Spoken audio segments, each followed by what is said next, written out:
Hey guys, இன்றைக்கி lemon ரசம் குக்கரில் எப்படி வைக்கிறது தான் பார்க்க போகிறேன். ரொம்ப ஈஸிப்பா. புளி வேணுங்கிற அளவு புளியை ஊற போட்டு கரைச்சி வடிகட்டி ஒரு பாத்திரத்தில் விட்டுக்கோங்க.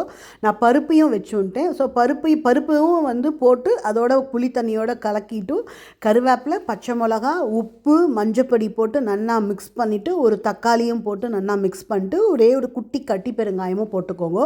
அதை நல்லா மிக்ஸ் பண்ணிவிட்டு குக்கரில் ஒரு 2 விசில் இல்லை 3 விசில் விட்டுக்கோங்க. இது ரொம்ப நல்லா புளி வெந்துடும்.